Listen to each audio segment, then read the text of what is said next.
everybody. I guess we're going to go like a part 2 on what the school year is going to look like for the fall. We're going to kind of focus a little bit more on, what does being in school look like a little bit more. Talk about like if we're back in the classroom in the fall and all those different, hurdles we're going to have to jump. So, Lauren, start us off. What do we got?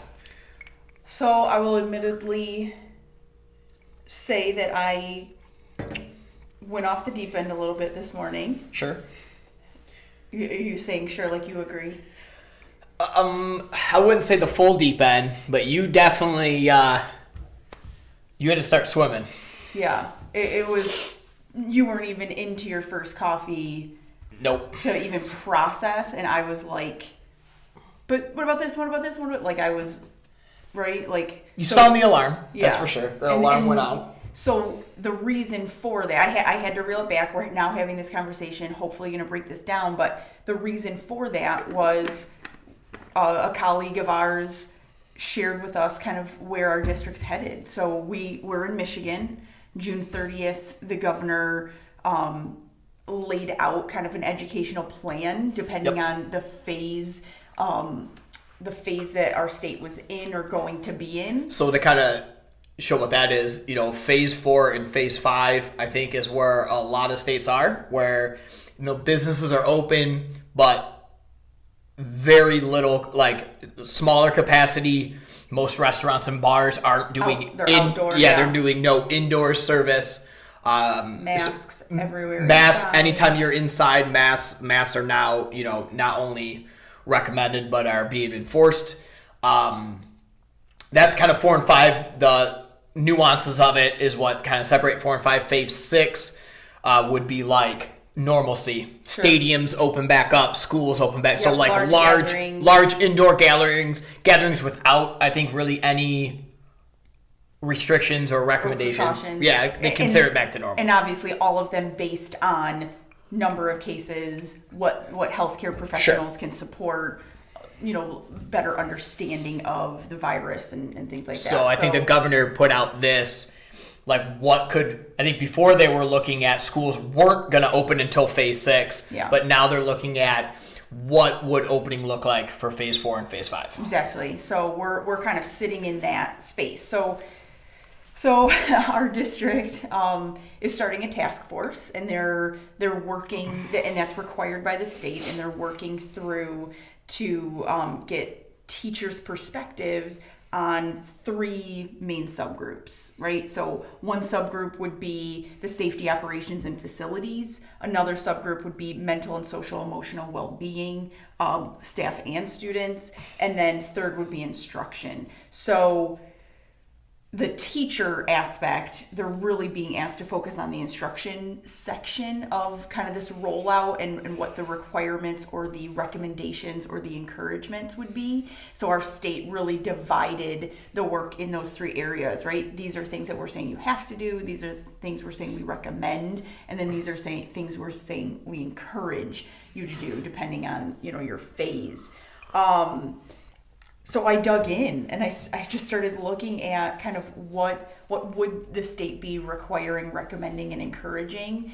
And I honestly lost it a little bit. I was trying to think of all the stakeholders. I was trying to think of like the role as an educator and got kind of lost in the demands, I guess, of being an in-seat, in-classroom teacher, being a virtual teacher potentially at the same time, being a healthcare professional when it comes to looking at symptomatic kids or taking temperatures, and then being a safety person in the sense of cleanliness and sanitation. And sure. So all of these roles, and it kind of like got me spinning a little bit. So Now, so let's kind of break it down. Like we have these 3 groups, right? And I feel like the why is the first thing. Why have these 3 groups? The first one was safety and facilities. Yep. I can understand that, so we can unpack that in a minute. What was the second one? Social emotional well-being. Social emotional. seems obvious why that's there to me, so we can unpack that in a second. But instruction, why is that a subgroup? To me, it tells me that instruction is not going to be the same. For sure. If us going back and being in the building meant that we can just get rolling with instruction as we did, it wouldn't be a subgroup. It would be like, hey, all right, guys, you guys know how to teach. Go get it. You would not need a task force. Right. I think there's going to be a tremendous change in what instruction looks like for a couple reasons. I think, one, we're going to be dealing with a lot of kids in and out of the building. I think the hybrid idea that was first brought out as one of the three possibilities in education is really gone as its own idea, and it's more like the hybrid idea is there's gonna be a hybrid of in and out of the building regardless of where you're at. And I think that's going to come from less of, we're going to do A group and B group and set you up with this schedule and think of the logistics of that kind of madness. I think it's more going to be based on high risk medical need. I think it's going to be based on parents who have the accessibility to keep their kids home and fear for their safety, because reality is the pandemic hasn't gone anywhere. Right. We're not coming into the second spike or whatever. We're still in it. It's just because these phases are changing, I think it mentally prepares us to keep moving forward. And it's a whole different beast. We're not talking about I mean, for us, we're talking about jobs, but for students, we're not talking about jobs. This is something that they have to be there for, and to the point where their parents there's consequences. There's legal consequences for their parents not getting them to school. We see that all the time with truancy officers and stuff like that.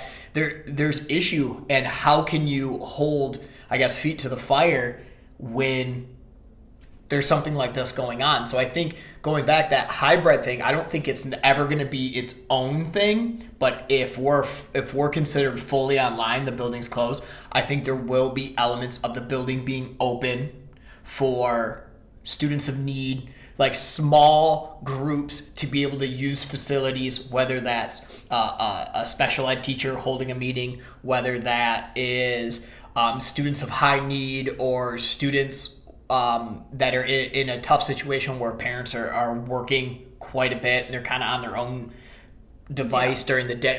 I think there's going to be an element of building usage, just not full staff. And I think even if we're in the building and we're open in a phase 4, phase 5 situation, there's still going to be an element of online world. So I had shared with you and, shared with our district a Twitter thread from Jess Lifshitz, who is phenomenal. She shares so much of herself, so much of her district and her colleagues and her plans, so generous in this world of social media. So I appreciate her so much. Definitely worth a follow to anybody. Such an open-minded, helpful woman. And she had gotten the plan from somebody else, but from her perspective, thinking about her scenario as a teacher and a parent, this was the plan that worked best for her. And it really touches on what you were just saying, this idea of teachers given the expectation of being online educators, but accessing the building as more of a tech center, right? This place where students who have to have another place to go because parents are working or whatever, and they're comfortable with them being in the buildings with the adults to help monitor and give support. It would be more of a space where they can go on their iPads or laptops or whatever to access that same instruction. So in that situation, you wouldn't necessarily be expecting in-class instruction and online instruction, but it looks from, like you said, there wouldn't be a task force for instruction in our district if it wasn't going to be a big deal. So it looks like we're leaning more toward you're doing in-seat instruction, but you have to be adaptable and offer that online component as well. And I think really, depending on the decision. And again, this is, a decision we don't get to make. Our building admin doesn't get to make. Our district admin doesn't get to make. It's a directive. You're going to open. Yeah. You're not going to open, right? You have to be ready for either case.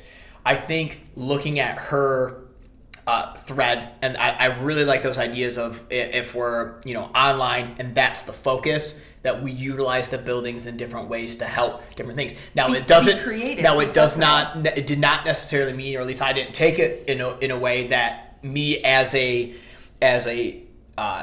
math teacher, I have my class and I'm expected to do all these things online and then also have these things in the building available for them. I look at it as more, I am focused on online learning, and then our building or district is doing things. So if kids had to come in small groups to do stuff in the building as a tech center or whatever, as a resource center that was available. I'm hoping if that script is flipped and now I'm asked to focus in seat, that the district or the building has an online component for those students who, for one reason or another, can't be in seat, as a resource that they can utilize, where it's not my student that's online who's not in seat. That's not necessarily something that I'm 100% focused on, but there's resources for those students who are choosing to do that, or for whatever reason can't be in seat. Yeah. I think why the hybrid's going out is that it's showing an impossibility of people basically doing two jobs, being 100% online teacher and 100% in-seat teacher, and then having students being an online student and an in-seat student, because it's basically making everybody's job two things, all the way down to transportation. Not to say they're on the down, but just as you look at the big scheme, transportation now has to do twice as many routes because you have kids part-time. There's just twice as many pickups and deliveries. What our cafeteria staff looks like, they're doing twice as or more. They could be doing far more because we don't want to have huge groups in cafeterias. They could be doing far more lunch services. Our admin is basically, if we're looked at like doing all these things, our admin has to look at just the entire in-building population, the entire online population, work with parents in both situations. It just basically doubles everybody's job. At least doubles everybody's job, where I think some of our hardest working staff, custodial, transportation, cafeteria, support, non-teacher support staff, they're all working 2, 3, 4, 5 times as hard. And then our teachers of our groups that are the most in need are working. Basically, they're going to be asked to, like what they did in the spring, ignore some of these things because you have so much to work to do on these group of kids that you can't do the rest of this job. And I fear, because I think we can all share some sort of experience when we were in a similar situation. You mentioned you're 100% doing this and 100% doing this. It can't work that way, right? We're not 200% of people. So this idea where stuff starts to fall to the wayside. And I think one of the things that took me back from my ledge this morning was remembering we have to do what's best for kids. This can't be about me. And it made me think, like, because you posed a good question. Is this even worth doing? Like, there seems like there's so much that has to be done to get us back in the building. In seats. I did mention that this morning. Is it worth it for health and safety? It made me think, why do we go to school?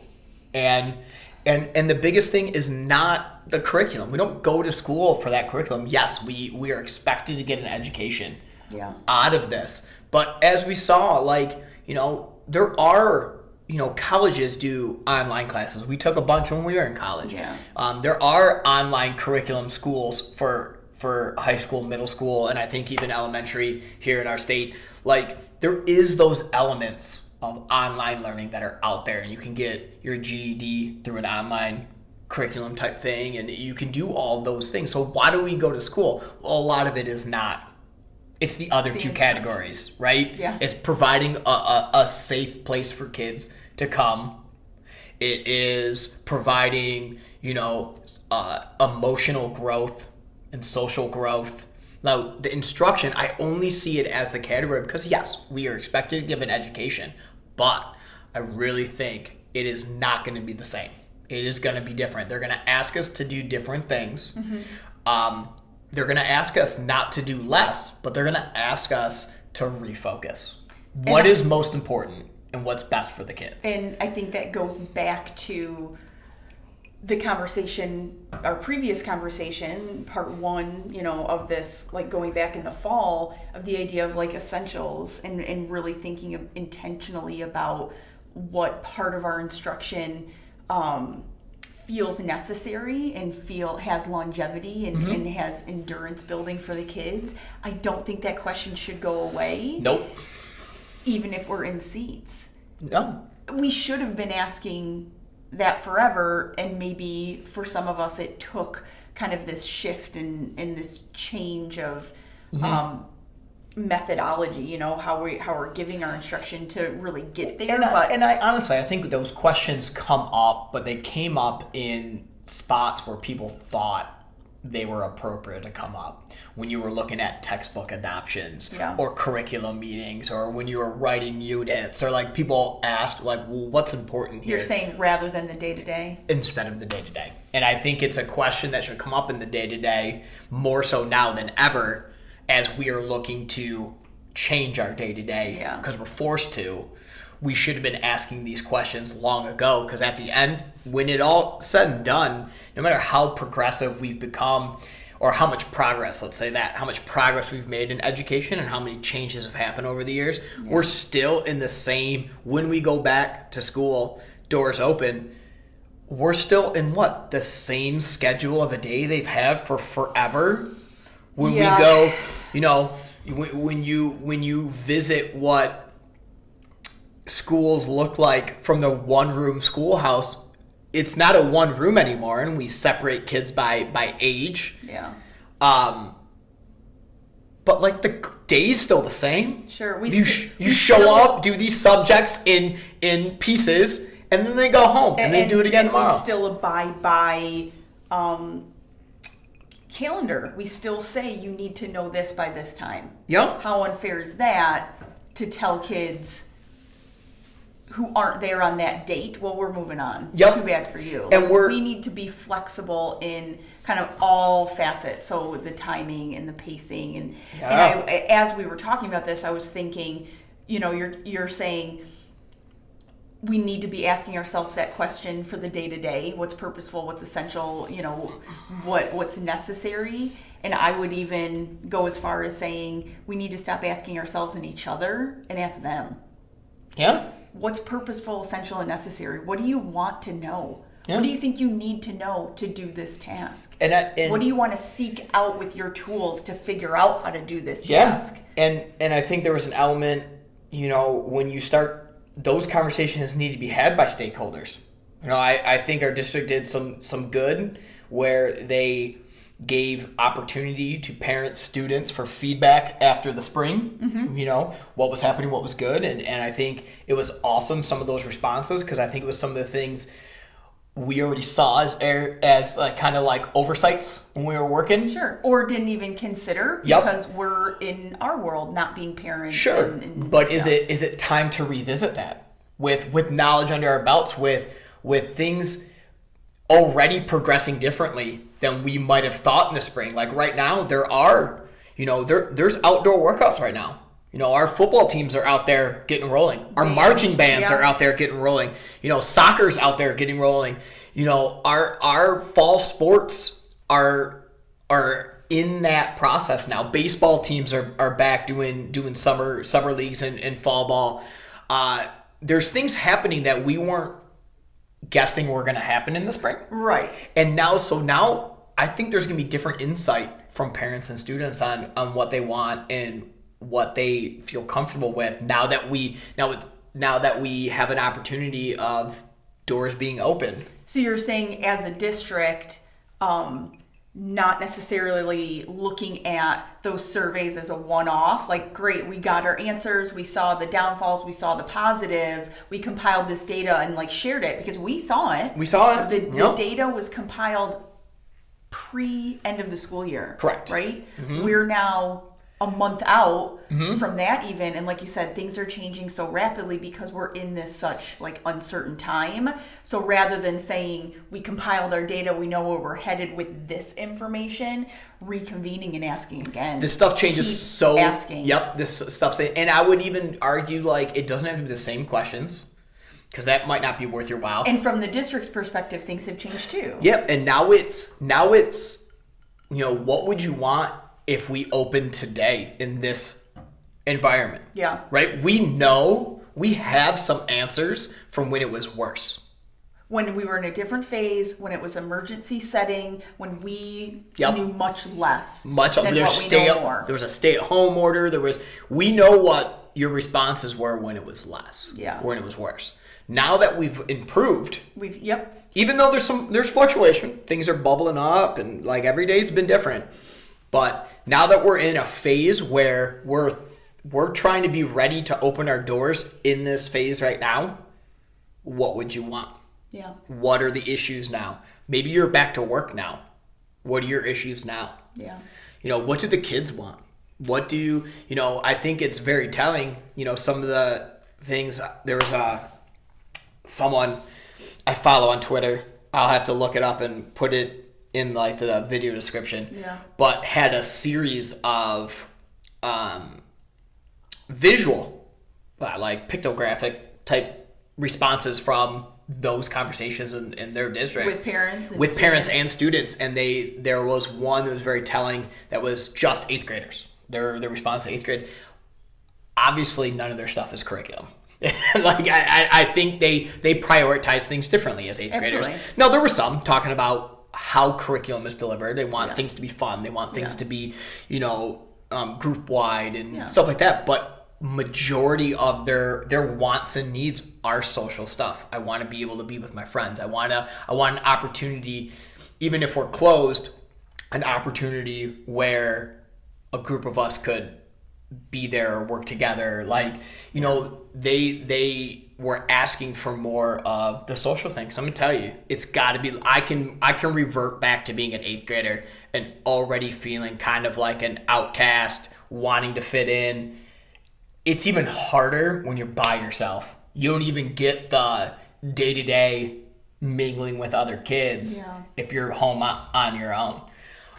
So that's why I go to immediately, why do we go to school? I think it's important enough to try to figure this out because we need to provide some of that. That's why the other two phases, there's 2 things that are non-educational, that are non-instructional. You're right. Out of the group. 2 out of 3, yeah. So if we can figure out how to make the instruction focus not as intense, and we do some good things, but we really focus on some of this other, emotional growth, social growth, and then, being able to use the facilities for the kids safely, it's worth doing. But you question what's going to be everybody's focus, what's everybody's mentality walking into this. If it is to try to just as quickly as we can get back to business as usual, get back to January like we're coming out of holiday break and we're coming in like we've always come in. Yeah. That might be tough. You might never get there. You might not get there. The world might change. So I'm back from my ledge. Okay. I've processed some things. Again, if I keep students in the forefront of my mind, I think I can. 100%. I can do anything. Yeah. Knowing that's important to them. But again, this may need a part 3. I mean, I think you just said it. The idea that being in seats makes us trigger back to life before all of this. Yeah. And I think we need to hash out and kind of wrap our heads around this idea that walking in September 2020 is not September 2019. 100%, regardless of what's happening out there. So let's come back to this and see if we can tackle like what needs to be different, what we can leave back there, and now that we know more, what we can take with us moving forward. Good. Awesome. I'll put whoever that person on Twitter, I couldn't remember. And I'll definitely tag Jess Lifshit's plan, because I think it's pretty cool. I don't know what districts it'll work for, but I think it's worth looking at if people haven't seen it. Yeah, and we'll do part 3 later.